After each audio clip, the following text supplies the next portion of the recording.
बिटिसिनि बाहेरायाव थानाय बर'फोरखौ लानानै जोङो मोनसे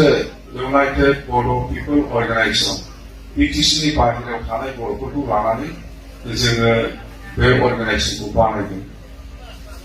बेखौ बानायनायनि उद्देश्यआ बेनो जे बिटिसि, कार्बि आंलं आरो डिमा हासावनि बाहेरायाव थानाय बर'फोरखौबो लानानै जोङो मोनसे अट'नमास काउन्सिल, राभा काउन्सिल, मिसिं काउन्सिल, तिवा काउन्सिल बेफोरबायदि जोङो सरकारनाव बिनानै लानांसिगौ होननानै बे काउन्सिलखौ मोननो थाखायनो बा बिटिसिनि बाहेरायाव थानाय बर'फोरखौ लानानै मोनसे काउन्सिल नांसिगौ होननानै जों सरकारजों कंग्रेसनि दिनावबो जों खालामबोदों। कंग्रेसनि दिनाव खालामासै, नै दा बिजेपिनि दिनाव बाहेरायाव थानाय बर'फोरखौ लानानै मोनसे काउन्सिल होनाय जासिगोन होननानै जोंनो खोथा होदों सरकारा आरो बेखौ लानानैनो जों रायलायै जोबनाय समाव जाथारनोसै। बै समाव आं बुंबाय इउपिपिएलनि दैदेनगिरिफोरखौ आं बुंदों बेखौ दानो खालामथ'लायला नङा, जिहेतु जोङो एनडिएफबिजोंबो रायलायगासिनो दङ, एनडिएफबिजोंबो जोङो रायलायगासिनो दङ। एनडिएफबिजों रायलायनायाबो थाबैनो सुखिया, जिहेतु जासिबायदि जाखाबाय रायलायनाया, अब्ला बेखौ आलादायै खालामाबालानो एनडिएफबिजों जानो थांगासिनो दं, जिहेतु बावैनो जाखागासिनो बे सुखियावनो बिटिसिनि बाहेरायाव थानाय बर'फोरनि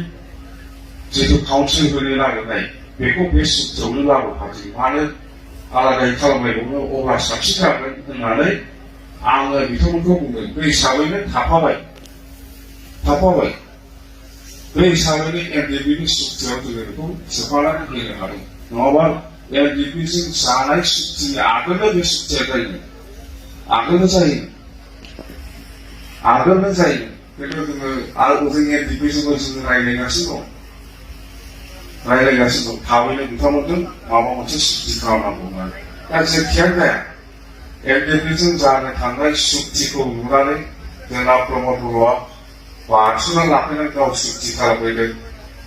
रावजोंबो रायलायागौआ सुक्तिया खालामबाय। दिनै मा दं मा गैया मोजाङै रावबो मोजाङै नायस्लाबनो हायाखिसै आरो रावनोबो देखायखायाखै, हारसिंनो खालामदों। जायनि थाखाय दिनै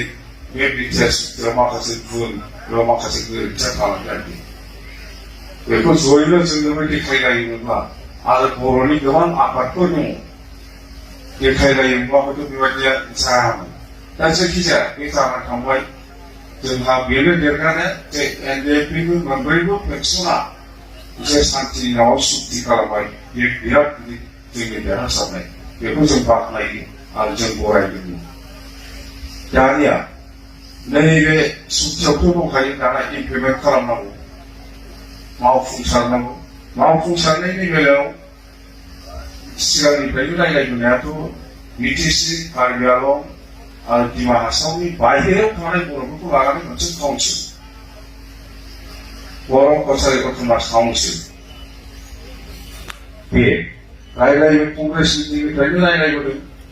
बिजेपिनि दिनावबो जों रायलायबाय थाबोदों, थाबै खालामनांगौ। लास्टआव जेब्ला मा मासमोन बियो, 31-1-2-3 आगष्टनि 31-1-2-3 बे समाव आसामाव मोनसे सेसन जाबाय, एसेम्बलि सेसन होनाय एसेम्बलि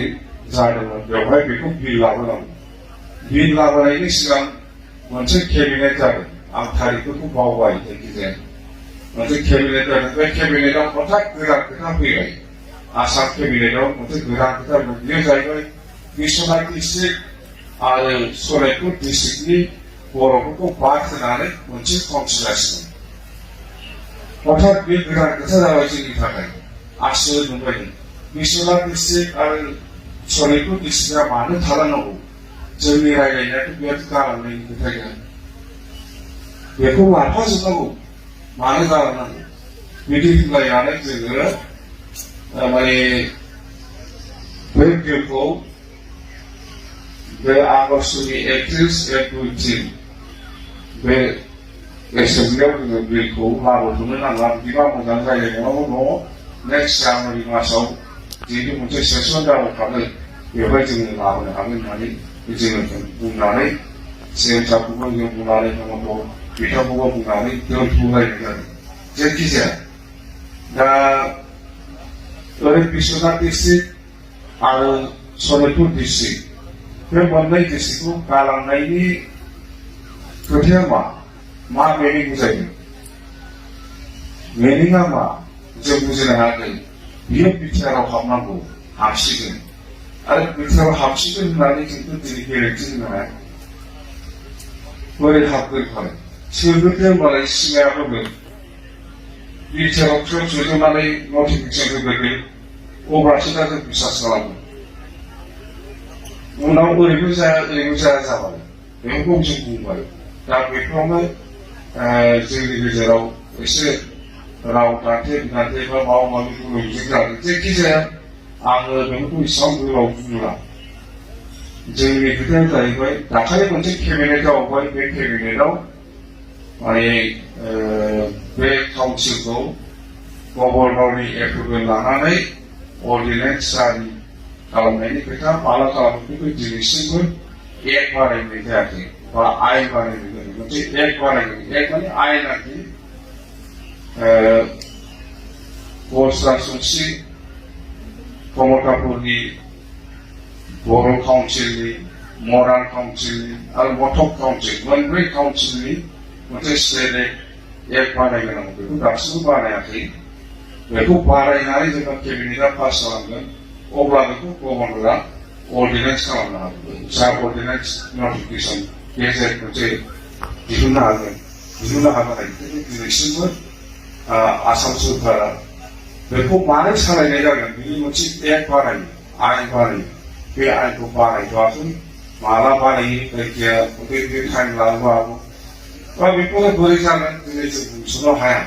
जायखिजाया दाखालि मोनसे केबिनेटआव पास जाबाय जे बिश्वनाथ आरो सनितपुरखौ दा बर' कचारी अट'नमास काउन्सिलाव सोसननाय जानाय नङा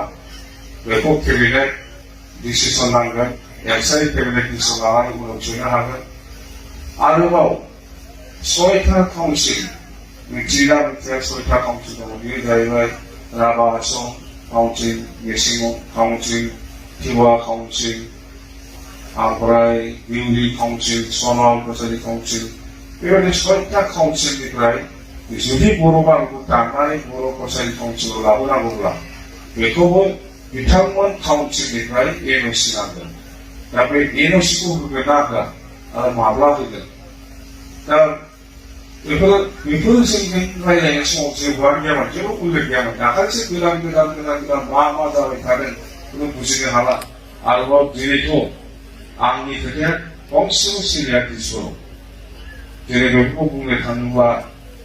बा मा जायो अन्तते दिसपुराव दिनै जोंनि खोथाया मोनसेबो रज'योमोनब्ला दिनै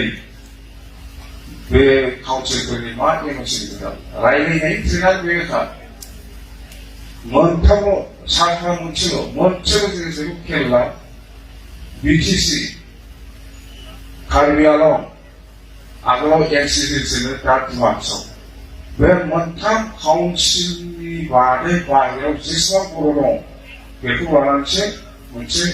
बर' कचारी अट'नमास काउन्सिल दानायनि रायज्लायनाया जाबाय थादों आरो लास्टसिम दाबो जों बे स्टेटआव दं बेनो दिनै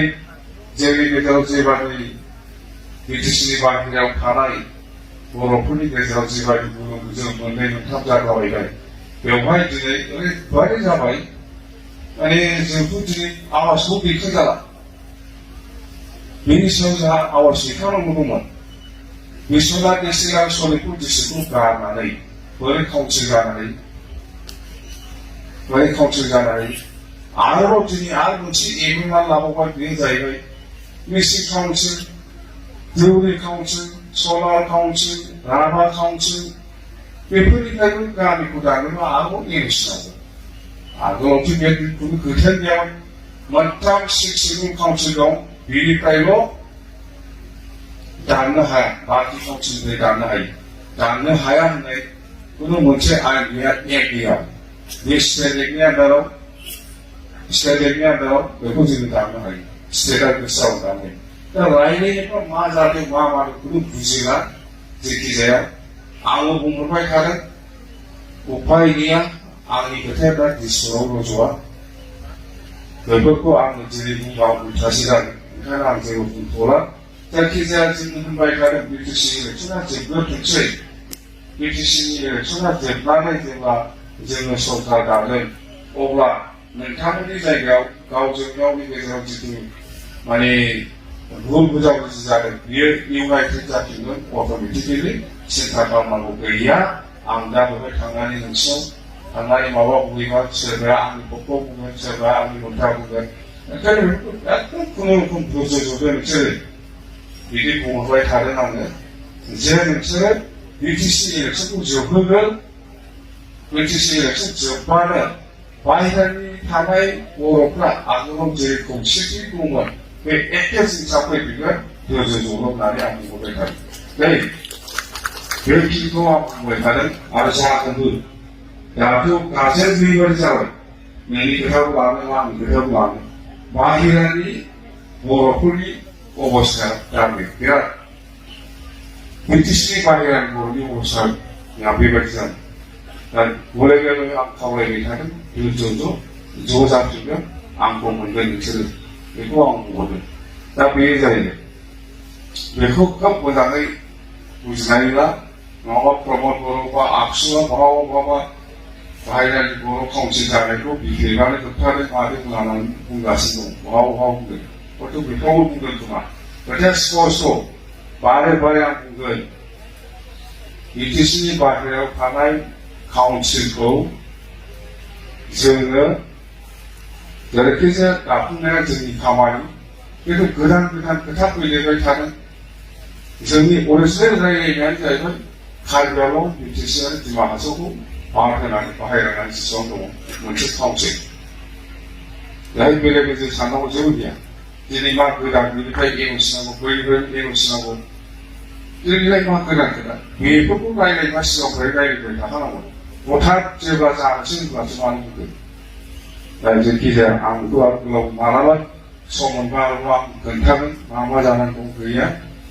आरोबाव এতিয়া মই যিটো কৈছে যিটো বিটিচি বাহিৰৰ আমাৰ বড়োসকলৰ কাহানী এই কথাটো মই কৈ দিছো জনাই দিছো সেইখিনি আমাৰ বড়োসকলৰ বা বড়ো সমাজৰ সেইখিনি কথাটো জনাটো উচিত নহ'লে ভুল বুজাবুজি আমাকে লগ কৰিব সেইকাৰণে মই বড়ো ভাষা দি কিছুমান কথাটো জনাই দিছো